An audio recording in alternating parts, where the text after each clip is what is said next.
What is going on, all of you plucky heroes and heroines out there in the world? I'm Agam, so thank you for checking out this video, whether you are a new or returning viewer. Appreciate you being here, and today I wanted to talk about an upcoming game here, just in 5 days as of when this recording drops. That is the Plucky Squire, which is an upcoming game developed by All Possible Futures, published by Devolver Digital. And I want to talk about 5 reasons why you might want to be interested in this game, because I'm certainly excited for it. Currently planning a launch live stream for it, but I wanted to give 5 quick reasons as to, maybe if you're like on the fence about it or haven't even heard of this game before, now's your chance to check it out.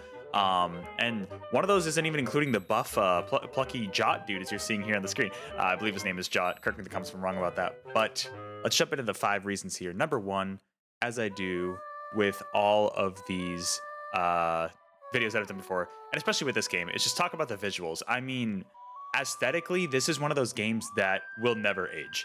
Like, this art style, similar to something like you see in the Link's Awakening remake on Switch or the upcoming Zelda Echoes of Wisdom, with the 3D aspects, but the 2D hand-drawn like art style like looks so good. It's the presentation is through the roof too. Like, the idea of exploring both a storybook and this open, almost like child's playroom.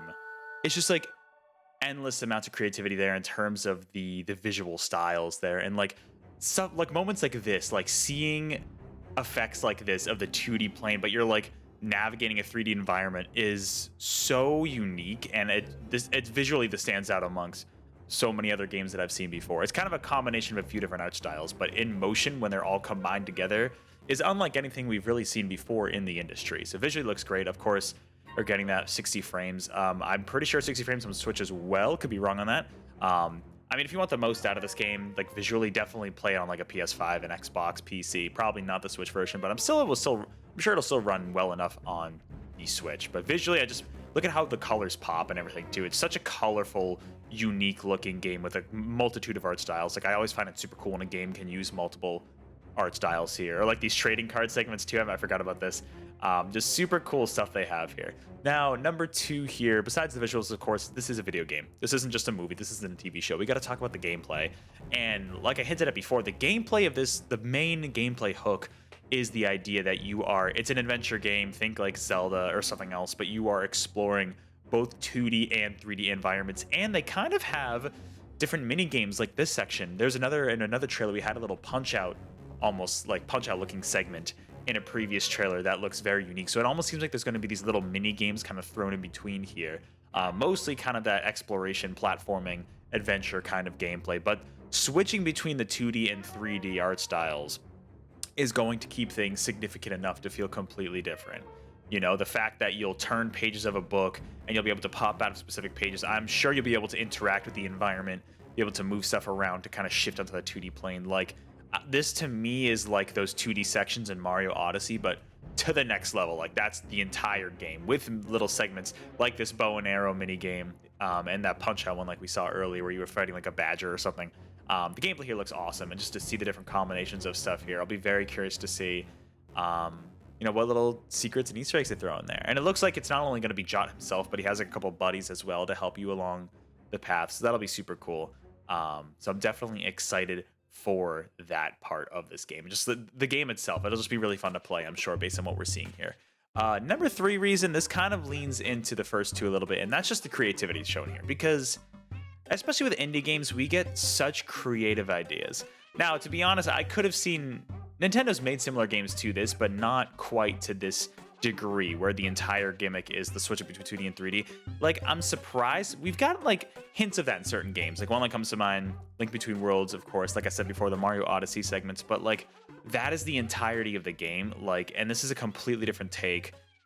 I would argue, I don't know, more imaginative maybe is not the right word, because like Link Between Worlds was really cool with the painting mechanic, but this is definitely to another degree of like the fact that it's going to really affect puzzle solving and platforming in this entire world. And what's really cool is that it takes place all within an entire room. But like, I love these games or movies even, where you're shrunken down to this really small size, and it makes even a room like this, right, the Toy Story effect, a room like this feel like an entire world to explore. So like the possibilities are endless with just the amount of creative level design and gimmicks and mini games on the bat. Like, to me, that is the most interesting part about this game. It's just the creativity. I'll be curious to see what kind of puzzles they have, what things you're going to interact with in the environment, and to see how that goes. And as long as the gameplay is solid, which it seems to be, like I think that creativity will shine even more so. So kind of a combination of the first 2 points, but just like the creativity here is off the charts. It's great to see that. Number 4 reason why you might want to get this game is the legacy of the studio. So like I said, this is developed by All Possible Futures is the name of the development studio. Who it's been co-founded by both Jonathan Biddle and James Turner. Now I did some research into some of these. Jonathan Biddle, I guess, made a game previously called Swords of Ditto, which I think got pretty good reviews, it seemed like, on Steam. He originally was with a different studio. I didn't know much about him. However, you may recognize James Turner. He worked at Game Freak for many years. According to this, he worked there for many, many years. He apparently designed a lot of the Pokemon. I don't know if it was all of it. Let me know, Pokemon fans, in the comments below. I believe he designed a good amount of the Pokemon in Generation 8, which would be Sword and Shield. He had a hand in a lot of those designs, and he was the first Western developer, apparently, to actually have a say in it, because I forget who the original designer was. Let me know in the comments below, but he had done it for a long time, and then James Turner was here and kind of helped do some of that process. But since both of them have left their respective companies and have co-founded All Possible Futures, and this is their first game, but both of them do have a history in game development, especially with James Turner working with Game Freak and like working on the art. I mean, you can see this art style just shining through into this game, and so like having that pedigree behind this game gives it, for at least to me, even more confidence that it's going to be a really solid experience. So definitely something to keep in mind when playing this game, that these aren't just random people that came out of nowhere. Like, these are veterans in the industry who are coming together to make this game possible. So that's another reason to get this game. Now, number 5, the final big reason that I came up with for this list is, I mean, just supporting indies, right? I've been really trying in the last year in particular to play more indie games and support more indie games. And in the last year in particular, I've played multiple games published by Devolver Digital.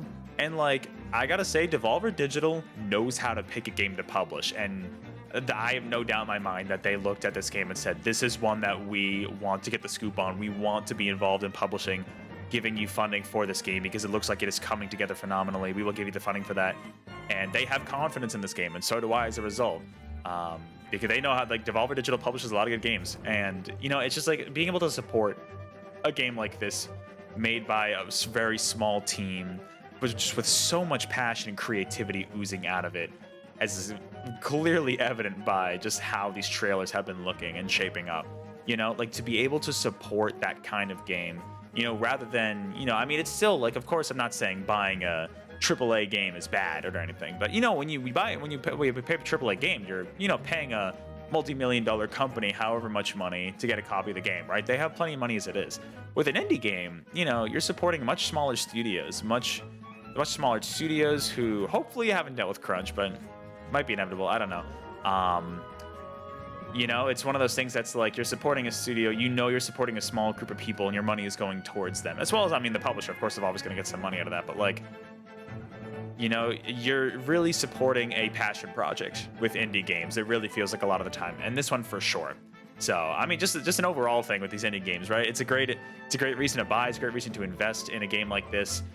Speaking of investing, so the game is only $30. So it is not a full price AAA game, far from it. It is getting a physical version. Was it through limited run? Maybe not. Let me know in the comments below. Correct me if I'm wrong about that. It is getting a physical version later down the road, though, but it is launching digitally on September 17th. So like I said, 5 days as of when this recording goes up. Supposedly, I think I've heard some rumblings from previews that it might only be like a 10 to 15 hour long game. To me, that's even more of a reason to sell it. I didn't include that here as a top 5 reason because I know that's not for everybody, but for me, it's like, that is phenomenal, perfect length for a game like this, especially. You know, don't overstay your welcome. Be a nice, short, concise experience. At $30, it's really hard to pass up, in my opinion. But with that, that's going to do it for this top 5 list. Just another quick recap here before we end.